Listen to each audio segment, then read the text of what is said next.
Hello, you guys. Welcome back to Hot Girls Eat Carbs. I'm your host, Brittany McChrystal, and this is your cozy corner of the internet where we chat all things health, wellness, and sustainable weight loss. Okay, guys, before we get into today's episode, we have to have a reality check. So, as you know, if you are listening to the podcast regularly, I am recording this from Koh Samui right now, and on paper, of course, that is like a total dream. I'm sleeping like a baby because I'm training twice a day and the food is incredible. But I wanted to talk about the not so glamorous side. My body is holding on to water like crazy. My ring literally wasn't even getting on my finger this morning. And it's so funny because if I only posted the aesthetic gym clips, you'd think that all is perfect. But the reality is I'm puffy, I'm bloated, I'm human. You're probably looking at me and be like, whoa, she looks exhausted.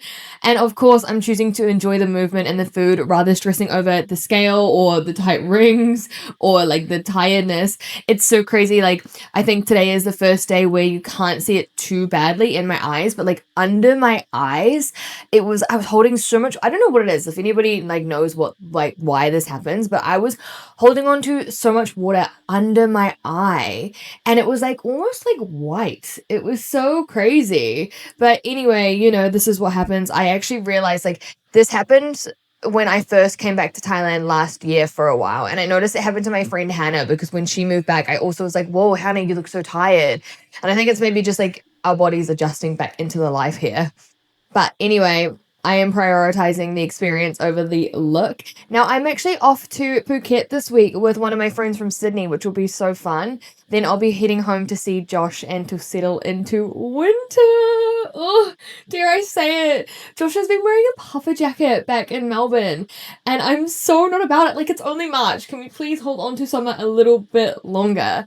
Before we even start to go into today's episode, I want you to take a sip of whatever you are drinking.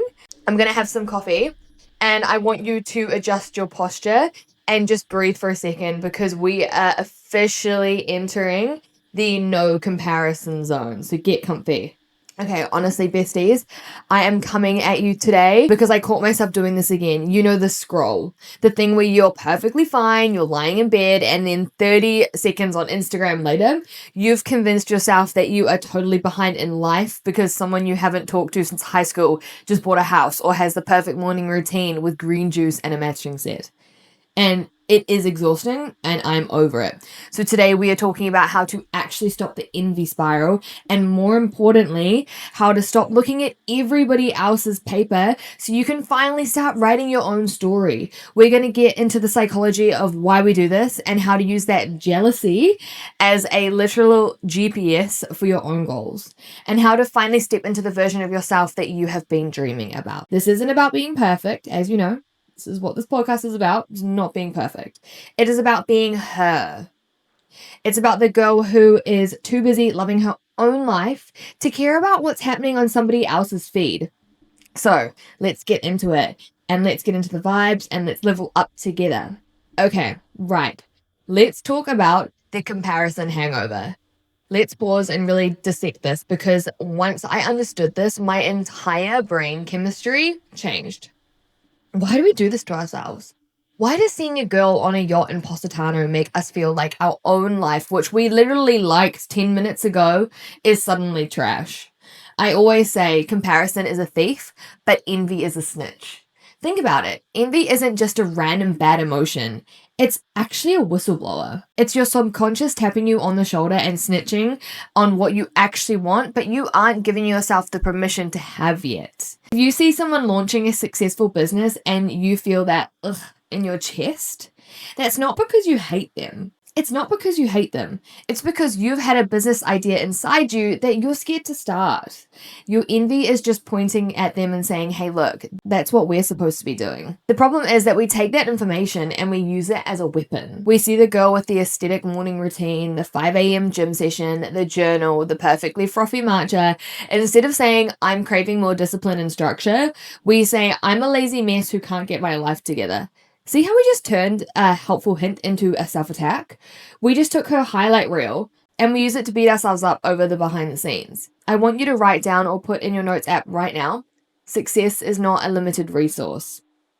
If she has the dream job, the healthy relationship, or the glowing skin, she isn't taking it from you. Instead of seeing her as a competition, you should see her as a proof of concept. If she can have it, it exists. And if it exists, it's available. Next time that sting of envy hits, I want you to literally say out loud, even if you're in line at Starbucks, this is a placeholder for my version of that. If she's traveling, that is a placeholder for my future trip. If she's hitting a fitness goal, that's my placeholder for my future strength. She's just holding the spot for you while you're on your way. She is the evidence that your dreams are actually possible in the real world. So thank her for showing you the way and then get back into your own lane. Now, the next thing we want to do is curate your digital vibe. We need to address the elephant in the room, or rather the phone in your hand. We need to talk about your feed because your digital environment is just as real as your physical one. Think about it. If you've walked into every single room where people are just standing around whispering, you're not skinny enough, you're not rich enough, your skin is too textured, you would walk out immediately, right? You'd be like, that place is so toxic, I'm leaving. Why do we let those same voices into our heads via a 6-inch screen while we're still in bed in the morning? Your brain is actually a bit of a dummy when it comes to social media. It truly doesn't understand the difference between a curated high-budget production and actual reality. When you see a girl posting a bikini with professional lighting, 3 filters, and her body contoured into a shape that human bones don't actually make, your body doesn't say, oh, that's a well-composed digital set. It says, that is what a woman looks like, and I don't look like that. If you're constantly consuming perfect, you're training your brain to see your own life as imperfect. You're literally programming yourself to feel like you're failing at a game that isn't even real. I want you to get really honest with yourself. I'm giving you permission right now to be petty for the sake of your mental health. I want you to go through your following list. Yes, right now while you're listening. And I want you to do the stomach pit test. You see a post. Do you feel inspired? Or do you feel like, oh my God, I love her energy? Keep her. Or do you feel a tiny heavy sink in your chest? Do you find yourself checking their likes or comparing your bank account to their designer bag? Do you finish looking at their story and feel worse about your own day? Snip, snip, babe, that is a unfollow. And the mute button is your best friend. And look, I get it. Sometimes it's a friend or a cousin you don't want the drama of an unfollow. That's why the mute button was invented. It's the ultimate protect your peace. You can love someone and still recognize their content as a trigger for your own insecurities right now, and that is okay. You want a feed that feels like a mood board for the life that you're building, not a scoreboard for the life that you're missing. Surround yourself with people who make you feel like, oh, I can do that too, rather than I'll never be like that. Your that girl era starts with what you let into your eyeballs. Now let's talk about the actual blueprint of becoming the girl you want to be. We have all had that vision in our heads, right? She's confident, she is kind, she moves through the world with this magnetic energy. But I need to give you a reality check into the marketing industry and those aesthetic TikToks that you don't want to hear. You do not become her by buying the same $50 water bottle she has. You don't become her by owning the exact same skincare fridge or the $100 matching set. Those are just props. If you buy the props and keep the old mindset, you're just the same person with more expensive stuff. You become her by adopting her habits and her heart. Here is how we are making that shift step by step. The 1% rule. Stop the Sunday night scaries. We've all been there. It's Sunday night and you're feeling a little guilty about the weekend. And you decide, tomorrow I am a new woman. 5 a.m. wake up, 5K run, green juice, no phone, 10-step skincare, and I'm going to be productive for 12 hours straight. Babe, stop. You are setting yourself up for burnout by Tuesday afternoon. When you set these impossible main character standards and fail, you're just teaching your brain that you can't trust yourself. What is one tiny 1% thing future you does? Maybe she doesn't hit the snooze button 5 times. Maybe she drinks a full glass of water before even touching her coffee. Maybe she just makes her bed in her room so it feels like a sanctuary. Pick one. That is it. Just one. When you show up for yourself with that one tiny habit, you are sending a signal to your nervous system that says, oh, we are actually doing this. We're people who keep promises to ourselves. Remember, consistency will be any intensity every single time. You don't need a lifestyle overhaul. You just need a lifestyle evolution. This is the biggest hurdle. So many of us are living in the waiting room. We think, I'll be confident when I lose 10 pounds. Or I'll start that podcast when I have a better microphone. Or, I'll act like the boss when I have more money in the bank. You're waiting for some imaginary authority figure to tap on your shoulder and say, okay, you've suffered enough. You're allowed to be happy and confident now. The truth is, nobody is coming to give you that green light. You are ready to be that girl the literally second you decide. That girl isn't a destination you arrive at. It's a frequency you tune into.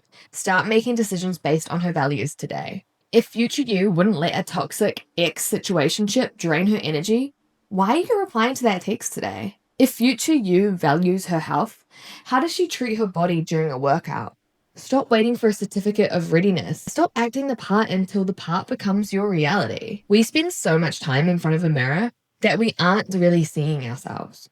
We're just scanning for flaws. We see the breakout, the bloating, and believe me, I'm in Koh Samui right now and my body is holding water like a sponge, so I get it. All the dark circles. We are just a mirror as a judging booth. I want you to spend 5 minutes a day, just 5, looking at yourself. Not to fix your hair or check your makeup, but to witness the person you are becoming. Look into your own eyes. I know it's going to feel awkward at first, maybe a little bit even emotional. Speak to yourself like you'd speak to your absolute favorite person.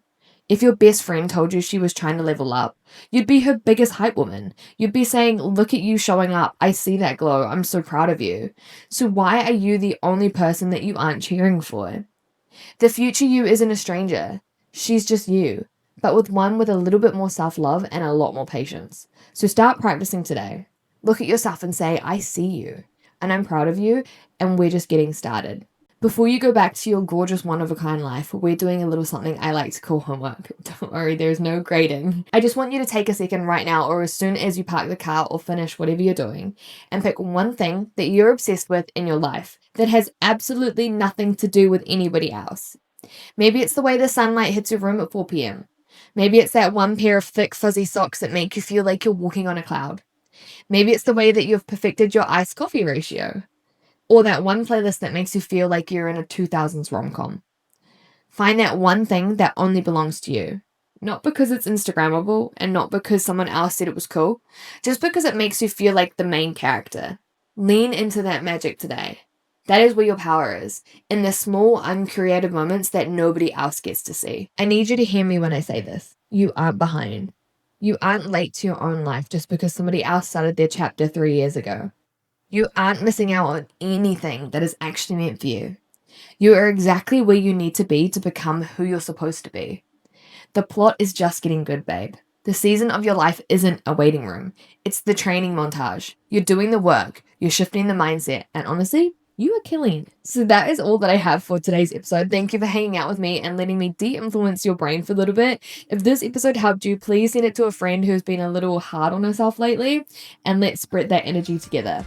So focus on your lane this week, and remember, her light doesn't dim yours. It just proves that light exists. I'll catch you in the next episode. Bye.